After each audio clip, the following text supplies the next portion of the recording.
Un gusto estar con vosotros y en efecto hoy tenemos Levítico 14 y salvo la segunda parte donde se habla de lepra en una casa, algo también curioso, en toda la primera parte efectivamente lo que tenemos, lo que se nos explica es el ritual de purificación de alguien que ya no tiene lepra. Es decir, cuál es el proceso que tiene que continuar ahora que va a ser readmitido no solo en el campamento, sino en su propia casa. Entonces hay todo un procedimiento y es el que se nos explica aquí. En primer lugar, para alguien con recursos y en segundo lugar, para alguien que no tiene los suficientes recursos como para ofrecer ganado menor. Y por lo tanto hablamos de una ofrenda de aves como ya ocurría en las primeras ofrendas que hablamos en los primeros capítulos de este libro de Levítico. Esto es lo que tenemos en la primera parte del capítulo 14, efectivamente.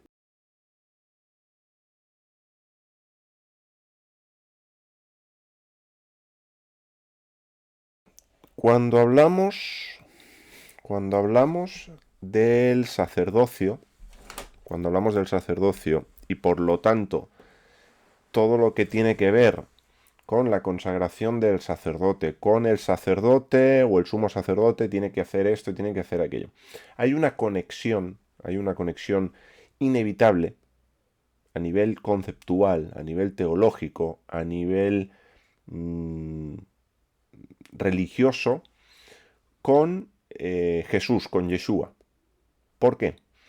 Porque según eh, la llamada carta a los hebreos, que se basa en el Salmo 110 principalmente, y en ese juramento de Dios que le dice, tú serás sacerdote para siempre, según el orden de Melquisedec. A partir de ahí, la conexión es, yo diría que casi inevitable no hacerla. Ahora bien, a pesar de que pueda haber una conexión, o además de que pueda haber una conexión, mejor dicho, tenemos que pensar que un orden es el orden levítico, que es este orden que tenemos aquí, y otro orden es el orden de Melquisedec. Estos dos órdenes se diferencian principalmente, según lo que leemos en la carta a los hebreos, en esta llamada carta, en que el orden de Melquisedec, Malkitzedek, rey de justicia, es lo que significa, no sería tanto un nombre propio como un título, no está sujeto a la muerte.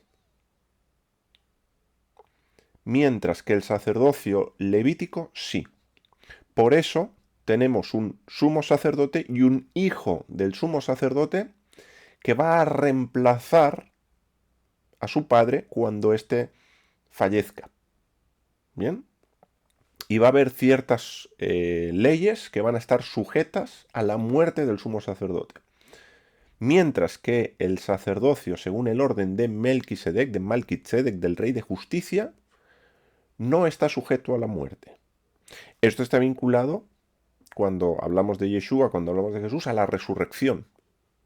Bien, y ahí tenemos toda una serie de textos y tengo un estudio en el canal, si alguien aún no lo ha visto, en el canal de Bienvenido al Origen, que tiene que ver con todo esto, con Melquisedec, Malkitzedek, rey de justicia, quién es, cómo se vincula con Yeshua, y ahí explico toda esta relación que tiene que ver con el sacerdocio, ¿vale? Entonces hay un vínculo, pero también hay diferencias. Entonces cuidado con las relaciones que establecemos.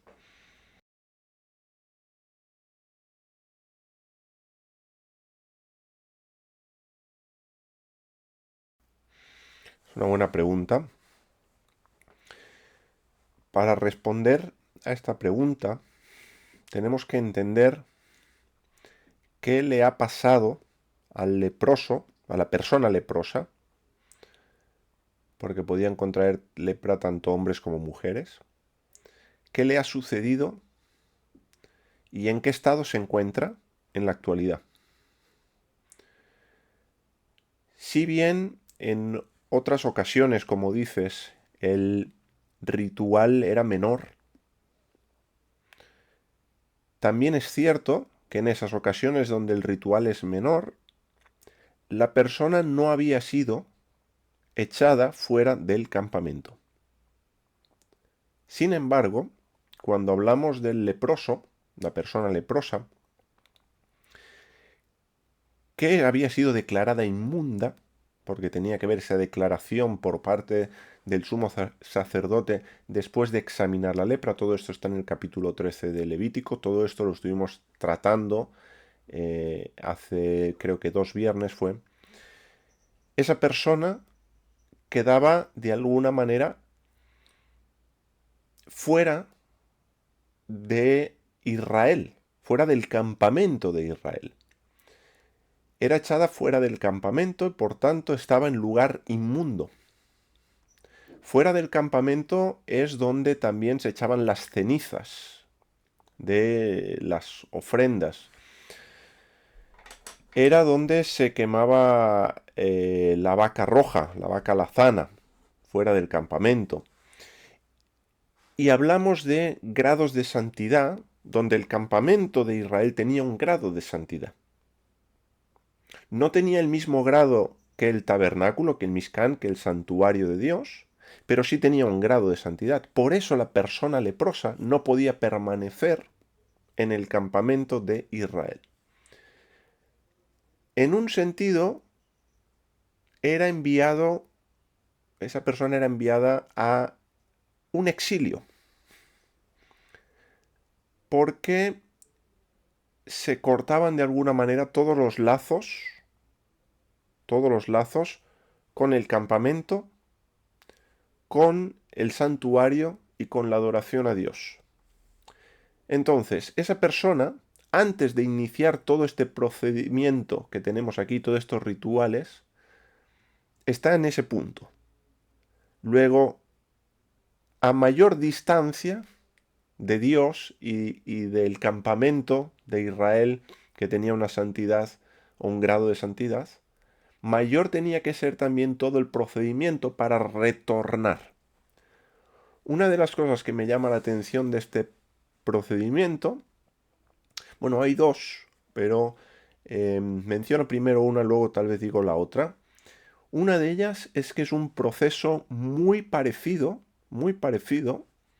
al proceso de consagración o al ritual de consagración que tenían que realizar los sacerdotes, el sumo sacerdote con sus hijos.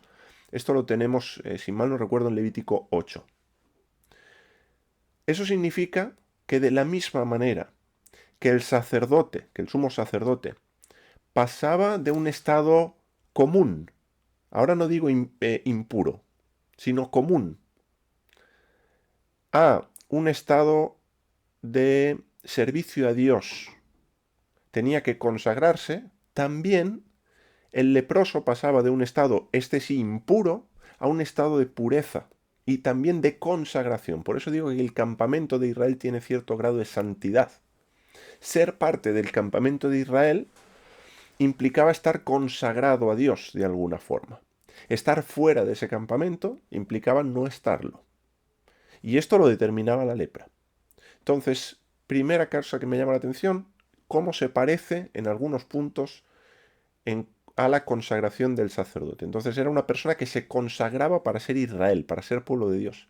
Esto tiene aplicación también para nosotros. Y esto lo voy a vincular con el segundo punto que me llama la atención de todo este ritual, y es como el leproso, la persona leprosa, tenía que cortarse no solo el cabello, en una primera fase se cortaba el cabello, pero en una segunda se tenía que cortar el pelo de todo el cuerpo. De tal manera que su semejanza era la de un bebé.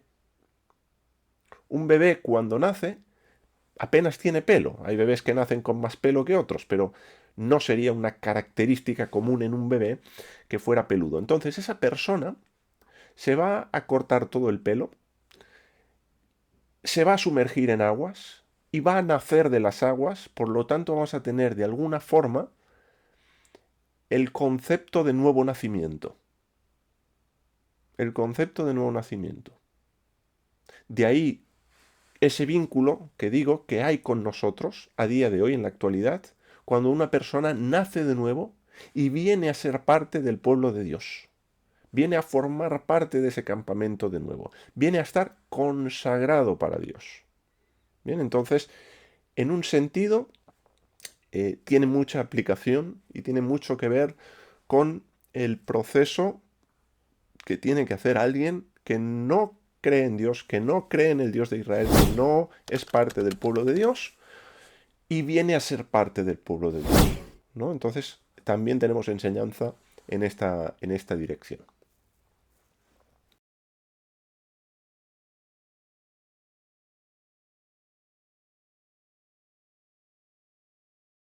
Sí, sí, en efecto, Mila, tienes toda la razón. Además, en este caso está bien traducido, tal cual dice, y pondré plaga de lepra, es Negat Zagaat, igual que la plaga de lepra que tenía una persona, es decir, se emplea el mismo lenguaje, se emplea el mismo lenguaje, ¿vale? Em, Desconozco el motivo último o único por el cual Dios podía hacer esto. Pero fijaros que esa parte empieza con la cláusula cuando hayáis entrado en la tierra de Canaán, ¿no? Dice quitabó, como quitabou, como en otros casos. Por lo tanto, es algo vinculado a la toma de posesión de la tierra, no antes. Esas casas ya estaban edificadas. Les va a decir Dios en Deuteronomio, más o menos por el capítulo 4, creo recordar que está esa información, está al principio del libro de Deuteronomio, les va a decir, cuando entres en la tierra, vas a vivir en casas que tú no edificaste. Vas a comer viñas que tú no plantaste, es decir, vas a vivir del trabajo de otros. Pero estos otros, ¿quién son? Son los cananeos, con toda su religión, con todos los actos prohibidos por Dios que implicaba su religión. Entonces, insistiendo en que desconozco el motivo último o único de por qué Dios podía hacer esto, sí tenemos que tener en cuenta cuando valoremos por qué Dios podía hacerlo, y es que eran casas que habían pertenecido a los cananeos y donde habían podido tener lugar prácticas cananeas tranquilamente. Con lo cual, si relacionamos que las personas contraían lepra, al menos una de las razones era por pecado, por lashon hara, hablar mal, murmurar, etcétera, etcétera, ¿por qué no una casa donde habían podido haber prácticas idolátricas y de todo tipo, no podía Dios poner lepra en esa casa? Pues por la misma razón que la podía poner en una persona, porque era Dios también quien hacía que la persona contrajera lepra. Bien, entonces tendríamos un paralelo que podríamos relacionar. Insisto, no digo que esta sea la única razón ni la última, pero al menos una de ellas sí la contemplo.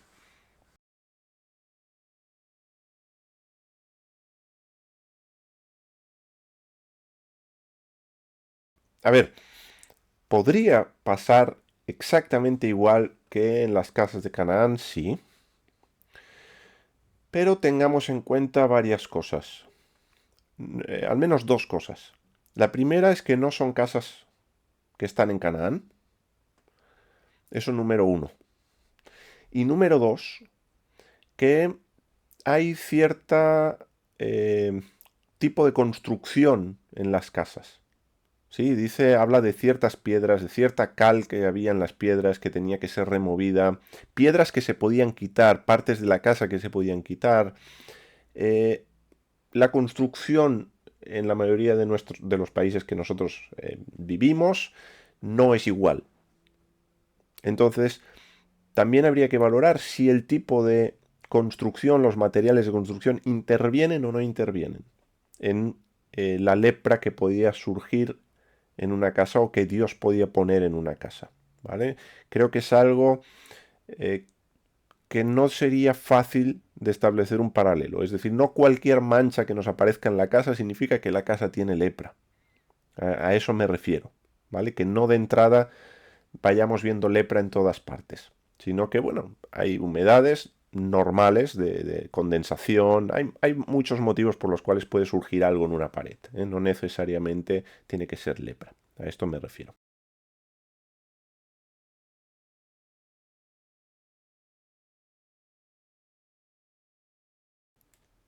Es esta parte, justamente estos versículos, hay un procedimiento similar al que se hacía con la persona, de examinar.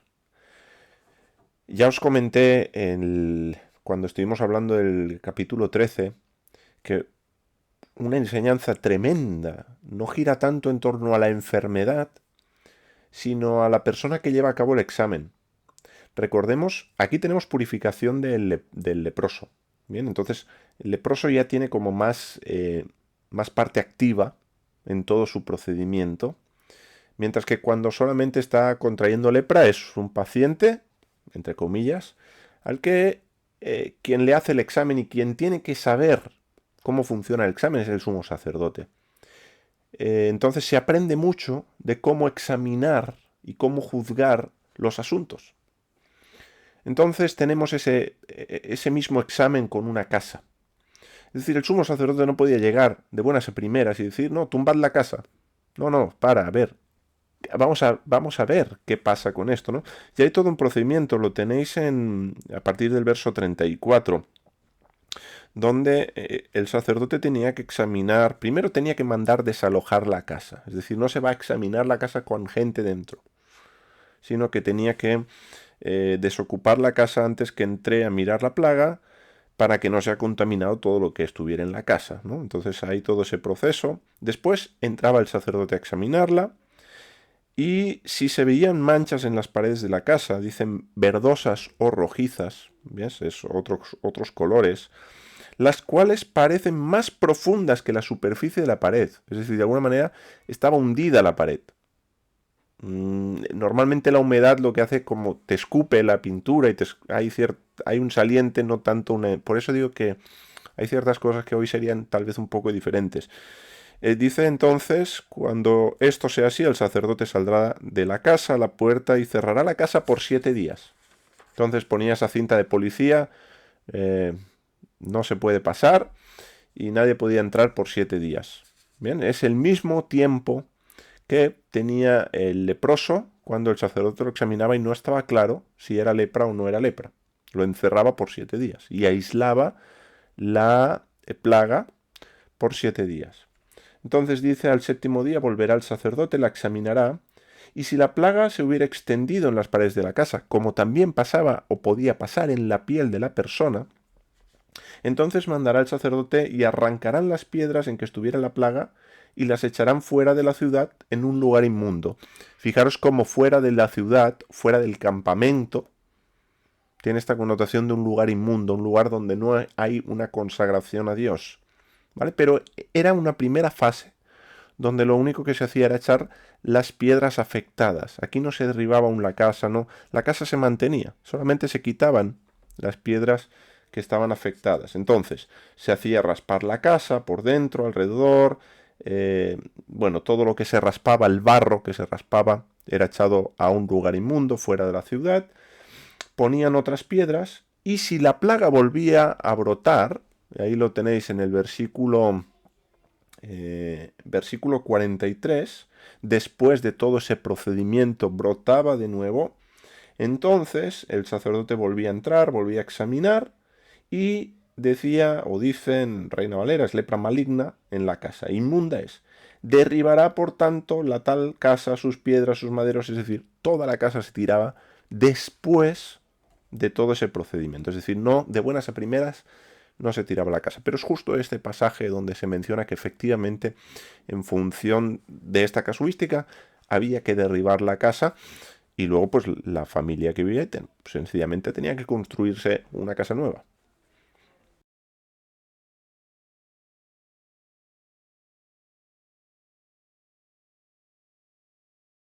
¿Puede venir lepra a causa del pecado? Sí, sí. ¿Puede venir lepra exclusivamente por causa del pecado? No necesariamente. Si entendemos, aunque la lepra, ya comenté, no estamos hablando de una enfermedad mm, tipo que valdría para otras enfermedades. Porque me llama mucha atención que en el libro de Levítico menciona la lepra y no otras cosas. Entonces esto es algo como muy específico. Pero si hablamos de las enfermedades en general, las dolencias, las diferentes condiciones físicas, pueden venir por varios motivos. Es decir, no habría un único motivo, sino que hay varios. Puede ser por pecado, otro puede ser pecado propio, es decir, yo he cometido un pecado y es la consecuencia de mi pecado. Puede ser por el pecado de otra persona. Eh, hay bebés que nacen con defectos físicos porque sus padres han transgredido mandamientos de Dios y eso trae un daño al bebé. Entonces ese bebé ha nacido con cierta enfermedad por un pecado suyo, no, sino por uno de sus padres. Bien, y esto no tiene nada de mágico ni místico, sino es una ley más natural. Puede ser que sea el pecado de otra persona, pero no tan cercana como unos padres o la familia, sino directamente una generación diferente. Ya hablé de un padecimiento de hambre, una hambruna que viene sobre Israel por causa del pecado de Saúl con los galaditas, y la gente está pasando hambre a causa de lo que hizo Saúl años atrás. Entonces esto puede suceder, lo vemos en las escrituras, y luego también tenemos que no solo por pecado en diferentes grados, sino por prueba. Tenemos el clarísimo ejemplo y que seguro todos tenéis en mente de Job. ¿No? Job parece que tiene un currículum, todo está correcto en el currículum de Job cuando empieza el libro, y Dios le dice al Satán, ¿has considerado a mi siervo Job? Que yo digo, hay que ver, la iniciativa fue de Dios. El Satán no le dice nada de Dios a Job, simplemente le dice, vengo de dar una vuelta por la tierra, vengo a darme un paseo. ¿Y has considerado a mi siervo Job? Y yo digo, Señor, no le hables al Satán de mí. Digo, déjame tranquilo. Entonces puede ser por prueba. Ese sería otro ejemplo. Yeshua, Jesús, dice a sus discípulos, en el mundo tendréis aflicción. Es decir, por el simple hecho de estar vivos nos van a pasar cosas. Eh, y luego puede ser también para que se manifieste la gloria de Dios. Cuando vemos a ese ciego, episodio que también seguramente todos conocéis, dice, ¿quién pecó, este o sus padres? Fijaros que están utilizando el primer criterio que he mencionado. ¿Quién pecó, este o sus padres, para que sea ciego? Y Jesús les tiene que contestar, ni este ni sus padres. No es una cuestión de quién pecó aquí. Aquí es una cuestión de que este hombre es ciego para que se manifieste la gloria de Dios. Entonces pueden haber enfermedades que vengan por ese motivo. Bien, entonces básicamente tendríamos como estos grupos a grandes rasgos.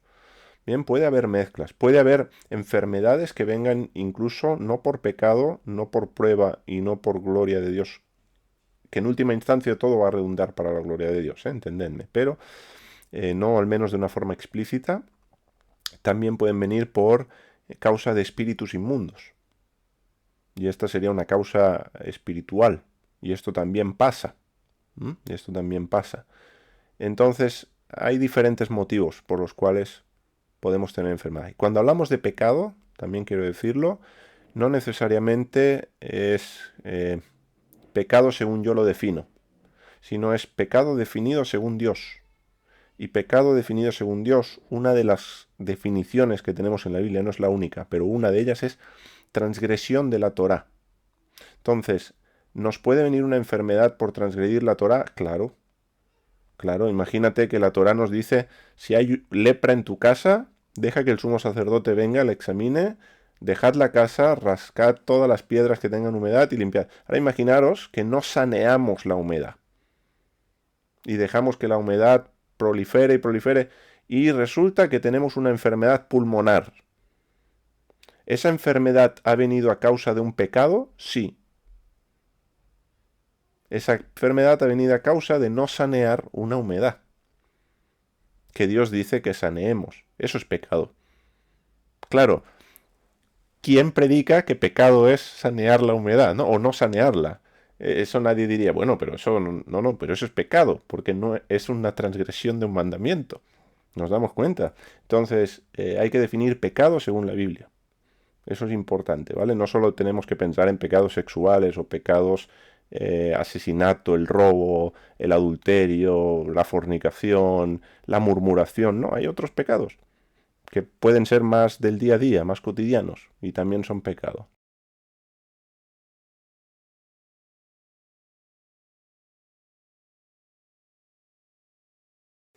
Claro, aquí pasa algo. Lo estuvimos trabajando con los primeros capítulos de Levítico, donde se nos habla de la ofrenda por la culpa, así se suele traducir, y donde se habla de la ofrenda por el pecado, y así se suele traducir. Lo que ocurre aquí es que tenemos palabras polisémicas, tanto en asham, que sería culpa, como en hatat, que sería pecado. Hatat, por ejemplo, para empezar por algún lado, hatat puede significar tanto pecado como una ofrenda que se hace por el pecado. ¿Vale? De tal manera que, por ejemplo, en el libro de Génesis, Caín y Abel, Dios le dice que traiga una ofrenda por el pecado. Y le dice que la ofrenda por el pecado está a la puerta. La mayoría de traducciones bíblicas no van a tener ofrenda por el pecado, van a tener el pecado está a la puerta. Bueno, la palabra es hatat y se puede traducir indistintamente, ofrenda por el pecado, pecado. Pero sin embargo, en función de cómo se traduzca, el sentido del texto va a cambiar por completo. ¿Vale? Entonces, cuando hablamos de hatat, hablamos de ofrenda por el pecado. Eso es una cosa. Y principalmente hablamos de eso. También en otros textos y en otros contextos hay que traducirlo por pecado, no solamente ofrenda por el pecado. Aún así, ofrenda por el pecado no deja de ser un concepto, porque hatat es un concepto. Es decir, hatat es el nombre que recibe el animal que va a ser ofrecido por el pecado. ¿Vale? Igual que asham. Asham es el nombre que recibe el animal, la ofrenda, que va a ser ofrecida por la culpa. Culpa tampoco sería necesariamente la primera y única traducción. Asham lo podemos traducir como indemnización. Entonces va a traer esto como una indemnización. Fijaros que indemnización es un lenguaje más legal y ya no tiene connotaciones emocionales como puede tener la culpa. O hablamos de culpable, ha cometido un delito referente a qué ley. Sí, referente a la ley de Dios, probablemente hay un delito, pero probablemente lo que hay es una especie de restitución o reparación con el asham, que es lo que se buscaba.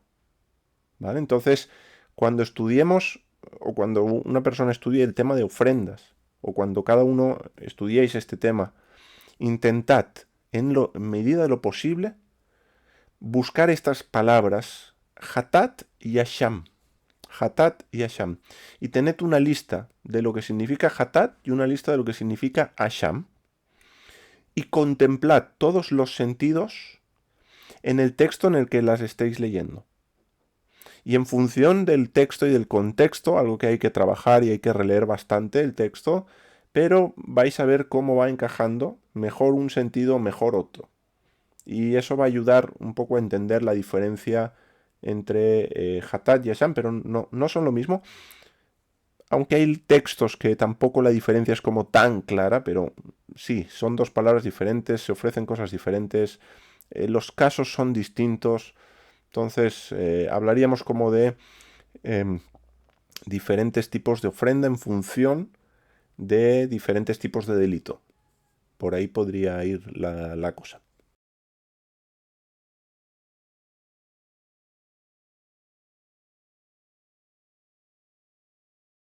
Todo el sistema de sacrificios, y cuando hablo de todo el sistema, hablo no solamente del holocausto, la minjá, la ofrenda de cereal, de grano, de harina, o sus cocinados, sus preparados, no solamente de la sham, de hatat, de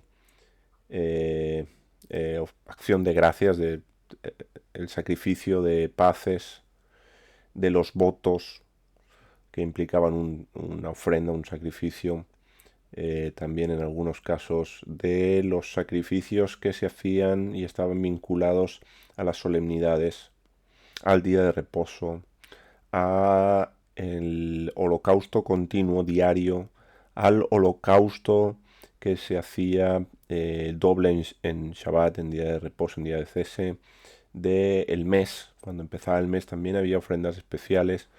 Entonces todo ese sistema está vinculado al orden levítico y estuvo funcionando y en vigor siempre que el santuario estuvo en pie. Me explico. Cuando Babilonia, el imperio babilónico, arrasa el templo en el año 586, todo el sistema de ofrendas cae con la caída del templo. Cuando había, por ejemplo, sequía o hambruna en Israel, aunque el templo estaba en pie, no había nada que llevar al templo. Eso también es otro caso, es otra situación. Es decir, hay templo pero no hay ofrendas, porque no hay tierra o porque el ganado está muriendo de hambre. Entonces, siempre que había un juicio de Dios, expresado en un imperio que arrasaba el templo y la tierra, o una sequía, una hambruna, había una interrupción del sistema de sacrificios. Cuando llegamos al año 70, después de Cristo, después de Yeshua, 70 por los cálculos habituales, el imperio romano destruye el templo de Jerusalén. Luego todo el sistema de sacrificios cae con la caída del templo. Cuando esto sucede, según la Torá, no se puede ofrecer fuera del templo. No se puede ofrecer fuera del lugar que Dios escogiere para poner allí su nombre, que acabó siendo Jerusalén y acabó siendo el templo de Jerusalén. Entonces, ofrecer un sacrificio fuera de los límites que Dios ha dispuesto es una transgresión de la Torá. Cuando el templo cae, en el año 70, tenemos dos grandes grupos que responden de forma distinta a cómo a partir de ese momento se expían los pecados. No aclaran qué pasa con los votos, qué pasa con los holocaustos, no. Pero sí qué pasa con el perdón de pecados. ¿Por qué? Porque ahora no se puede tener perdón de pecados si no hay una sangre de un cordero en el templo, si no hay un Yom Kippurim, y no se puede tener un Yom Kippurim si no hay un templo. Entonces, ¿qué ocurre? Que aquellos judíos que creen que Jesús es el Mesías, entienden que sus pecados han sido perdonados por la sangre del Mesías y por la muerte del Mesías, de tal manera que sus pecados son expiados por la sangre de Yeshua, por la muerte del Mesías. Y esto tenemos la teología de Pablo, por ejemplo, lo trabaja de forma muy amplia, ¿bien? En sus cartas. Ahora bien, hay otro grupo que no cree que Jesús es el Mesías, otro grupo judío, que presuntamente tiene un concilio en Jamnia y determinan también por algunos textos de las escrituras de la Biblia hebrea, que ahora lo que va a expiar sus pecados son sus oraciones y sus actos de justicia.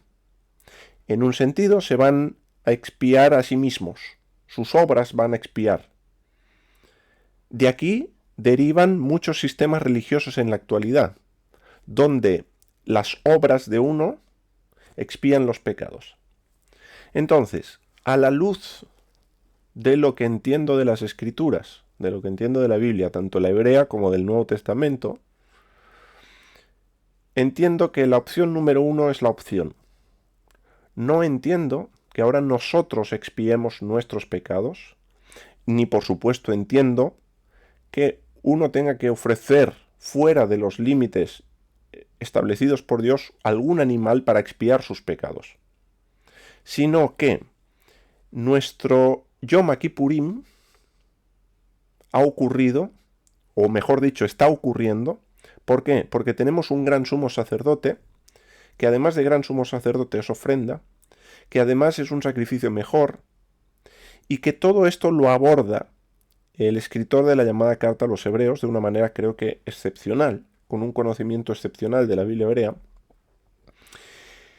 y que nuestro sumo sacerdote ahora está en el tabernáculo celestial, haciendo las mismas funciones que hacía el sacerdote en Yom Kippurim en el tabernáculo terrenal.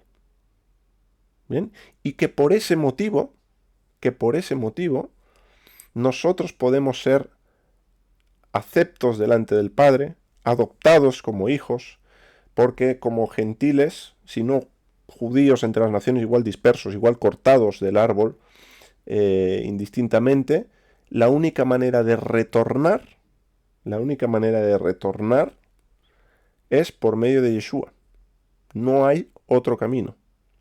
Y esto lo menciono de manera específica, y vuelvo a subrayar, en relación a la expiación. En relación a la expiación, que fue el tema que de alguna manera preocupó o interesó o se trató en su momento. Bien, entonces, esto es lo que te puedo aportar, mi hermano.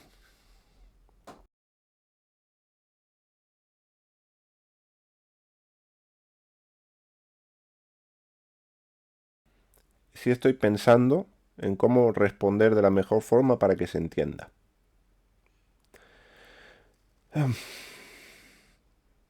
Vale, lo primero que voy a decir es que aunque hay el vínculo entre el episodio de Miriam, cuando murmura de Moisés, mujer cusita, y un poco todo ese episodio que tenemos, juntamente con Aarón. Aarón parece ser que siguió la iniciativa de su hermana, según el texto.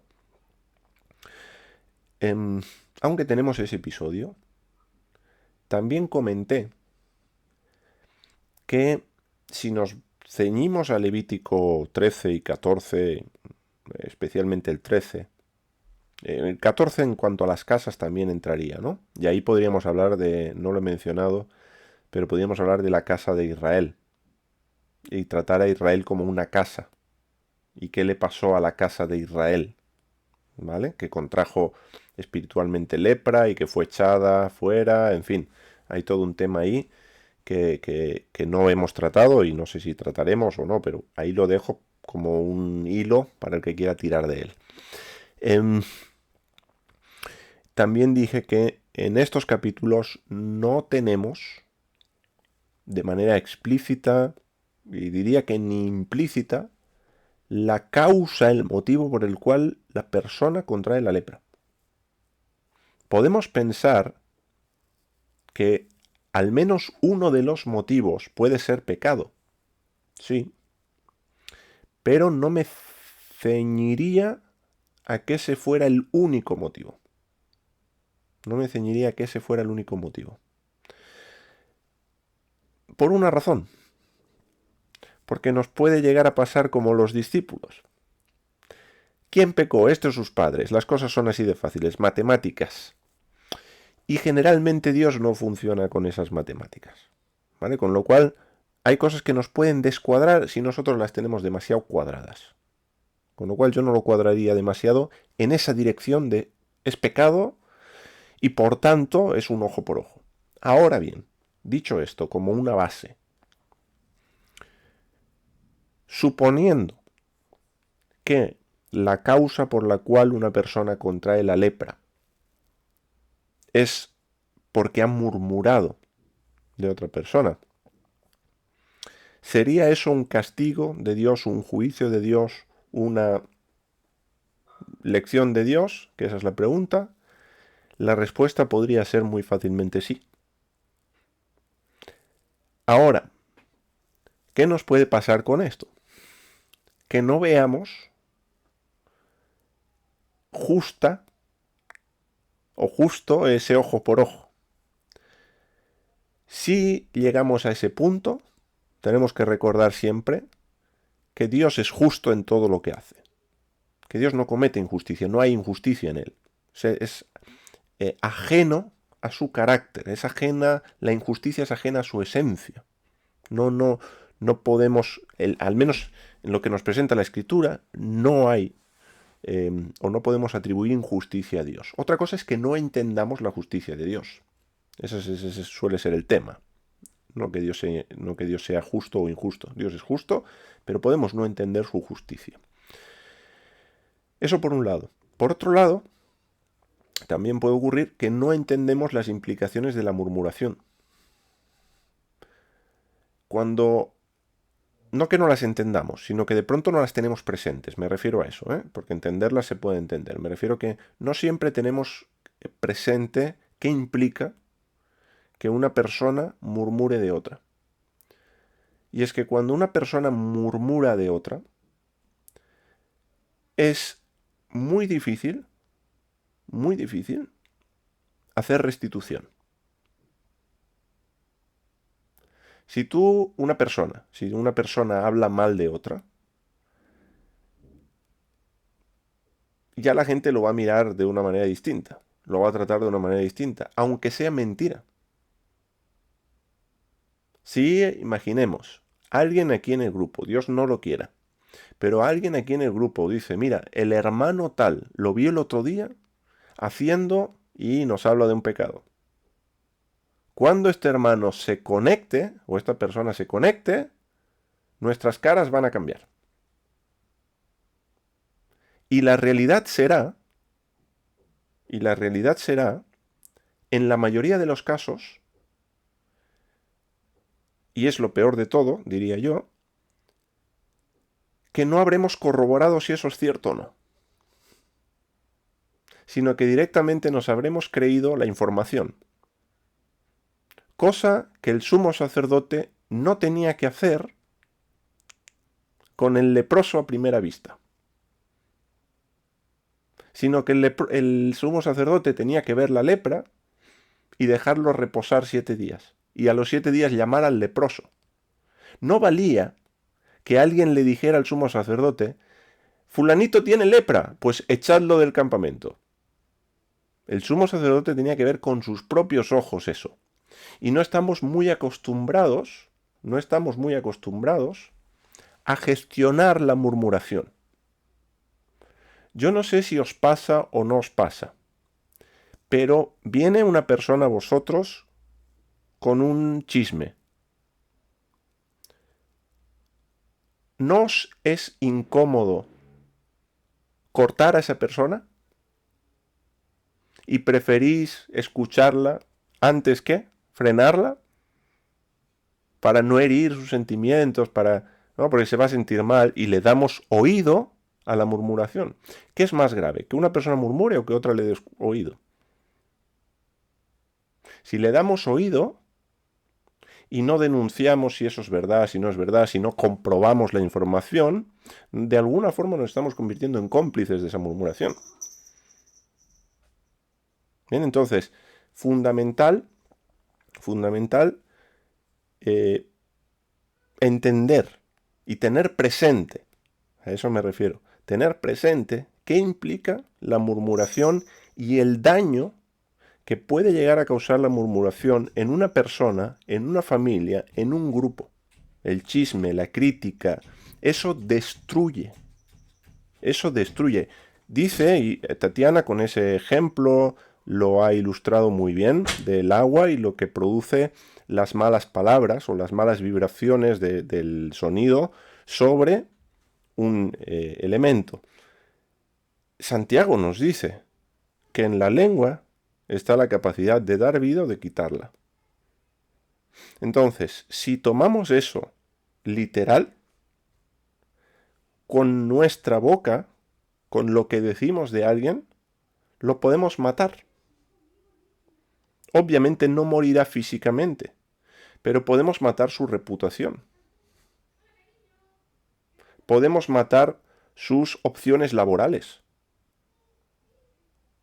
Podemos matar su círculo, su entorno social. Claro, cuando todo eso lo ponemos en la balanza y vemos que una de las posibilidades de la persona que hace eso es que contrae una enfermedad que la excluye, que de alguna forma la mata, pues dices, ¿hay una equivalencia? Sí, hay una equivalencia, hay una correspondencia. Entonces, ya la Biblia nos advierte, y no solo en estos capítulos, la Biblia nos advierte de estos tipos de pecados, y que es algo que viene de la carne, que es contrario al espíritu. Eso forma parte de las obras de la carne, de la naturaleza caída del ser humano. El murmurar, el criticar, el hablar mal de otros. Entonces, haremos bien, mejor en callar muchas veces que en pronunciar palabras precipitadas. Dice que en la multitud de consejeros está la sabiduría y en la multitud de palabras no falta pecado, ¿no? El que mucho habla tiene más peligro de pecar que el que es comedido de palabras.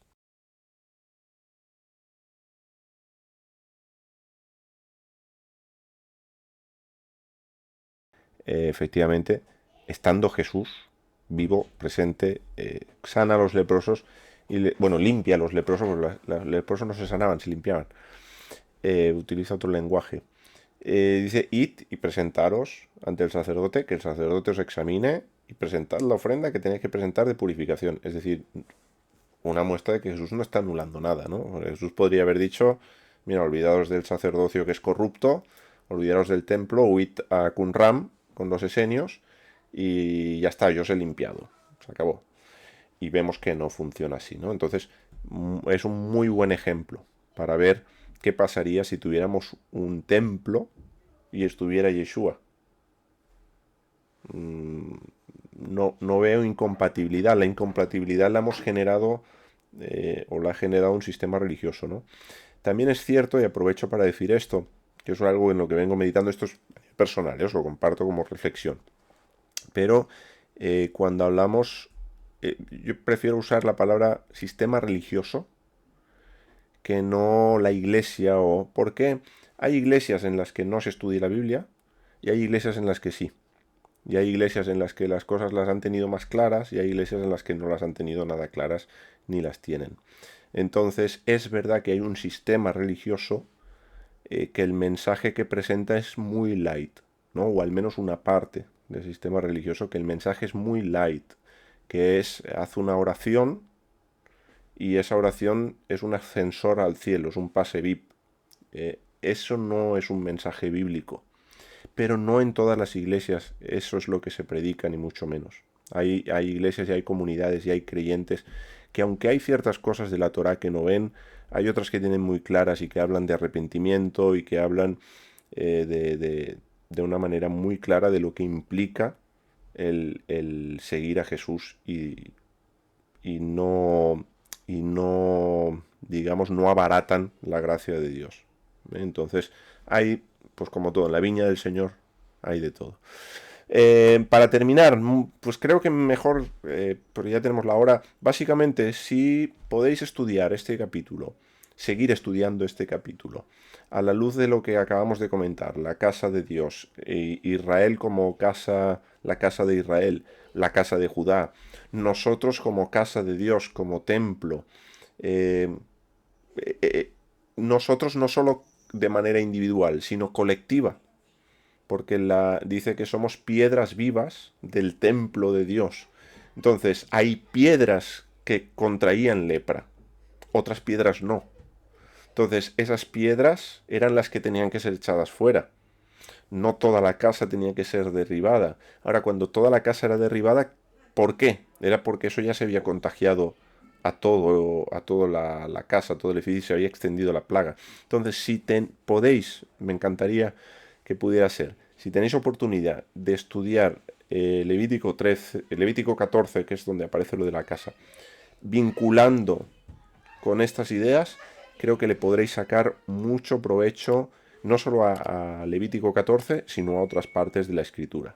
Así que eso es como cerrar de la mejor manera este capítulo, porque hay muchas cosas que no hemos visto ni hemos tratado y no hay tiempo para más.